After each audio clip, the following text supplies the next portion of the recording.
Meu amado, Deus abençoe grandemente a sua vida.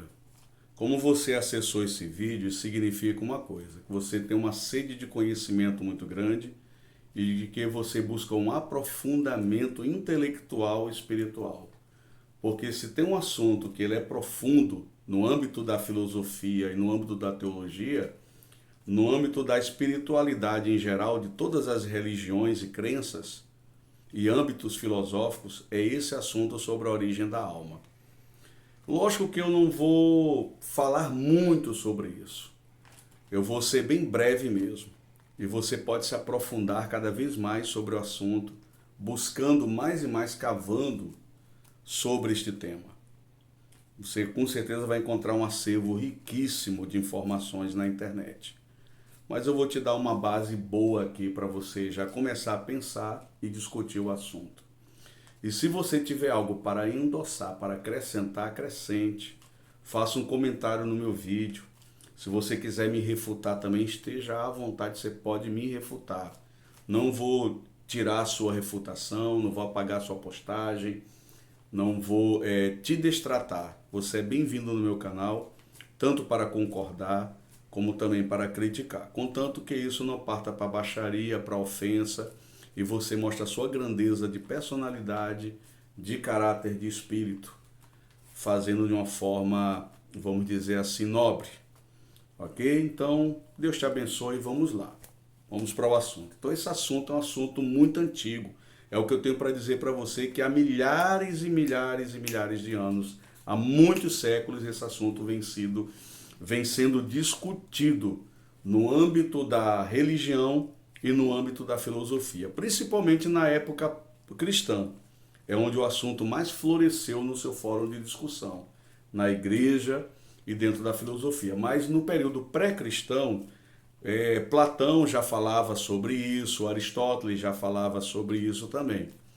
E as crenças religiosas, principalmente as crenças pagãs, esotéricas, não é, gregas e de outras demais religiões, o hinduísmo, o budismo, as teosofias também discutem esse assunto, assim como o judaísmo, o cristianismo, o islamismo, etc.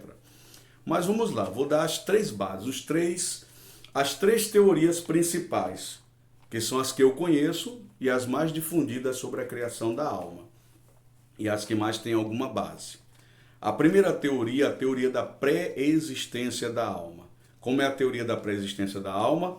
A alma já existia antes dela existir fisicamente, aliás, antes dela se manifestar no corpo físico, melhor falando, antes dela entrar no corpo, no ventre da sua mãe, ela já existia no plano espiritual. Isso tem base primeira, mais assim, primitiva, na filosofia platonista, no mundo das ideias de Platão.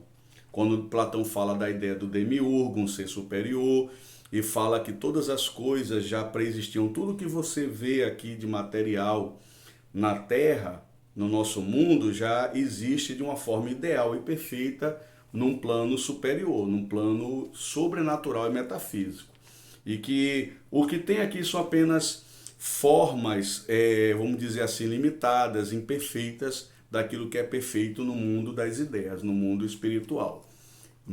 A alma humana é a mesma coisa, ela já pré-existia e ela cai aqui no corpo, ela sai do plano espiritual e se funde a um corpo físico no ventre de uma mulher, e aí é formado o ser humano, como a gente conhece, sendo protagonista da sua própria história.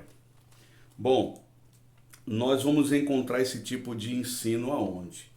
No Espiritismo, que acredita na reencarnação, no círculo interminável da vida e da morte.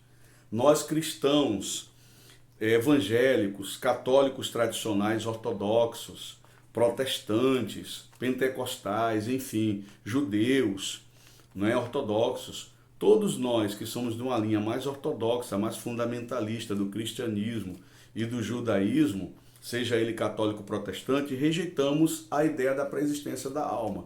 Existe uma seita, uma ramificação que saiu do protestantismo, que são os mormons, mas nós protestantes não consideramos eles cristãos, embora eles se considerem, por causa das suas crenças que são muito, muito distantes das crenças cristãs na sua raiz tradicional. Eles também, os mormons, acreditam na pré-existência da alma, assim como o espiritismo, como o hinduísmo, o budismo e muitas seitas orientais e religiões orientais e esotéricas. Porque a alma, ela vai se transmigrando, ela passa por um processo de transmigração para um corpo animal ou um novo corpo humano. E assim vai repetindo o círculo. Bom, essa ideia ela é complicada à luz da teologia bíblica. Por quê? Porque ela praticamente acaba aniquilando o plano da salvação como nós conhecemos na doutrina bíblica, na doutrina cristã. A necessidade de Jesus vir ao mundo, tomar forma humana. Inclusive, abrindo aqui um parêntese, a única pré-existência de, vamos dizer assim, de vida que nós acreditamos, nós cristãos, é na pré-existência de Cristo. Cristo já pré-existia, mas ele não era uma alma. Cristo é o próprio Deus, o próprio ser onipotente, onisciente, e é imensurável e eterno, que não cabe no tempo e no espaço, que já existia antes de todas as coisas e toma forma humana. É assim que nós cremos. Na pré-existência de Cristo como sendo o próprio Deus, tomando forma humana. Então, essa é a nossa crença nessa questão aí, mas não na pré-existência das almas humanas que são lançadas na Terra, porque não haveria necessidade de uma morte vicária de Cristo para representar o homem e morrer pelos nossos pecados, porque segundo a doutrina da pré-existência, segundo o Espiritismo, nós precisaríamos de um processo de várias reencarnações para poder nos purificarmos. E todo estado, vamos dizer, de pobreza, de miséria, de contexto social de fragilidade, de deficiência, todo o mal de uma existência humana é porque alguém está pagando pelo um pecado de uma vida passada. Ou então aqueles que acreditam que a pré-existência da alma, ela não é um círculo, mas ela cai no corpo e depois da morte ela vai diretamente ao paraíso, não reencarna mais, que é uma outra linha também da pré-existência da alma. Também ela deixa falhas também, furos também dentro da teologia cristã. Por quê? Porque se a alma lá da dimensão de Deus, ela cai no corpo e se funde ao corpo, e esse corpo, essas pessoas, na maioria dos seres humanos, vamos dizer, a grande maioria esmagadora da humanidade, com seus desvios morais e pecados seríssimos, que provocam a ira de Deus, significa que as almas já vêm caídas, já vêm com desvios morais lá do céu. E a própria história mostra que nenhuma alma aqui tem consciência de nenhuma vida pré-existente na eternidade. Não existe consciência. Se nós estivéssemos aqui para termos uma chance de consertarmos todas as coisas, a gente teria uma consciência de uma advertência moral da parte de Deus que a gente teria que fazer isso.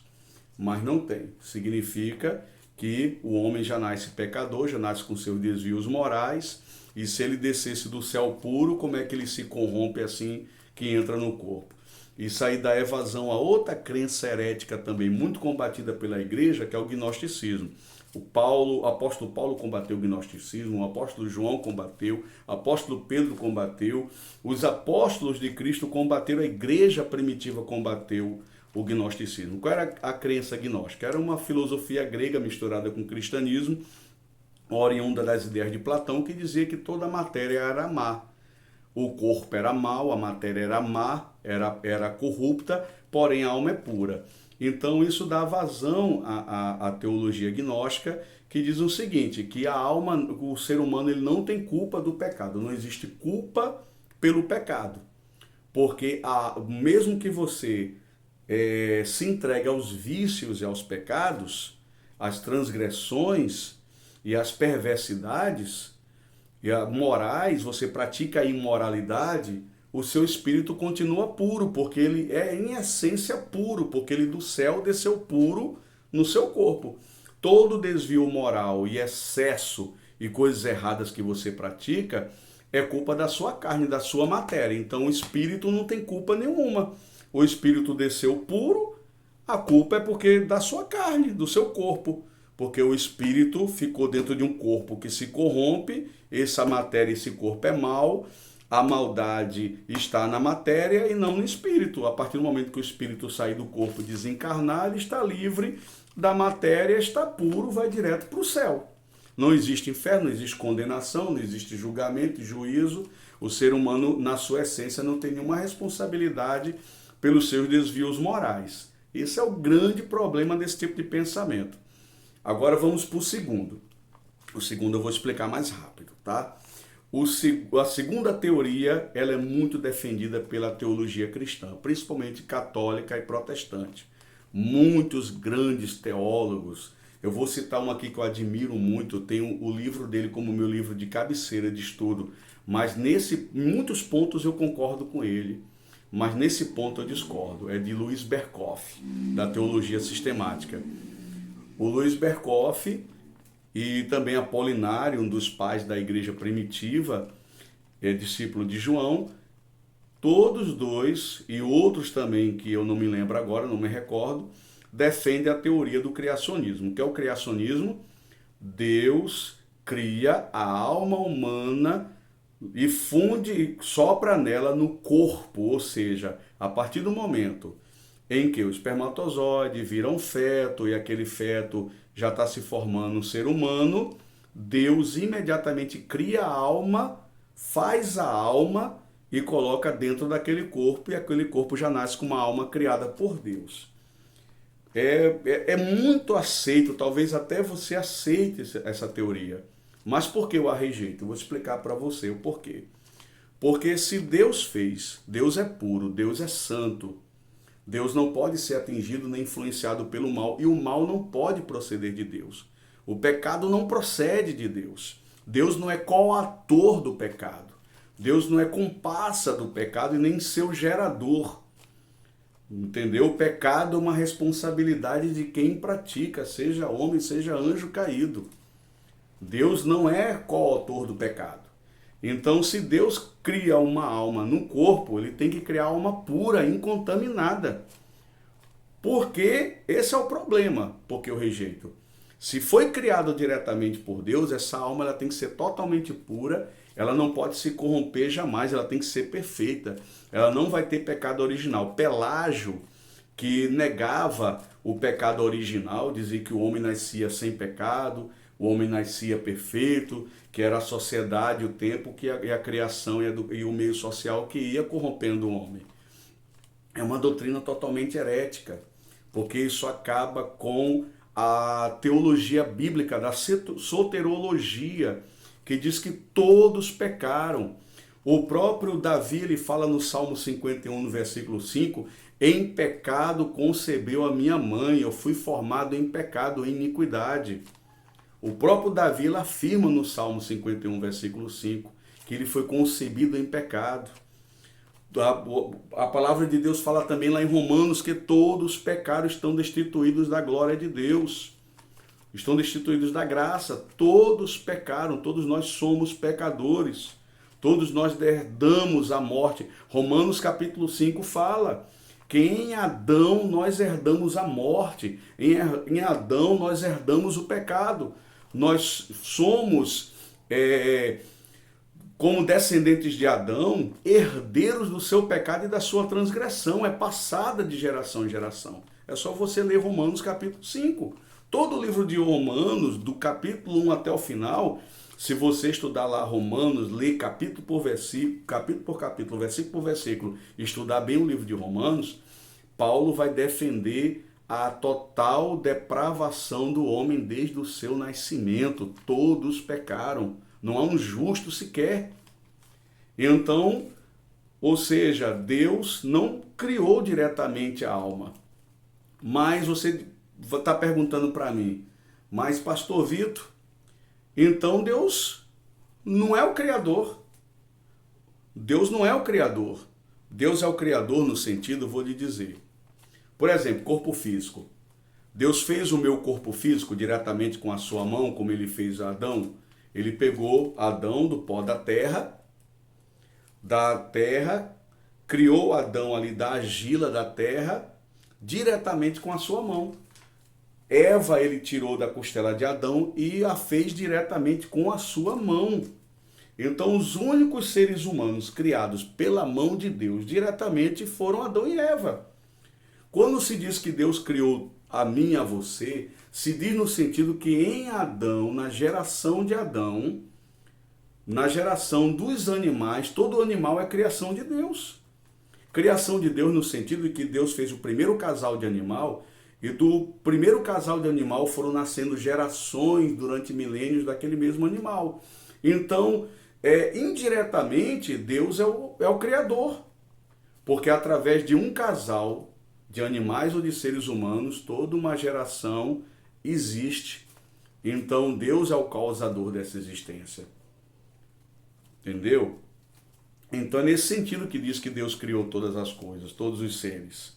E também você vai ver lá em Atos capítulo 17, versículo 16, anota aí, Atos capítulo 17, versículo 26, que diz, o apóstolo Paulo fala que de Adão, de um só homem, Deus fez todas as gerações de homens. Olha aí a base aí. De um só homem, Adão, Deus fez todas as gerações de homens, ou seja, todas as gerações de homens surgiram a partir de um único homem, Adão. Então, queridos, presta bem atenção no que eu vou dizer aqui para você. O terceiro ponto, que é o que eu acredito, que eu creio, é na teoria de que a alma é o traducionismo. O traducionismo, ele defende o quê? Ele defende que a alma, ela parte do próprio homem. Ou seja, a alma sai, é como uma célula que ela se divide e vai se multiplicando.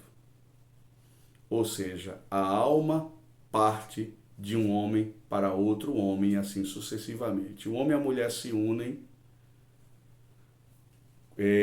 entram em conjunção carnal, como nós conhecemos todo o processo, e a partir do homem e da mulher surge a alma humana. A alma surge do próprio homem. É por isso que toda a alma, todo ser humano nasce pecador, porque um pecador gera outro pecador.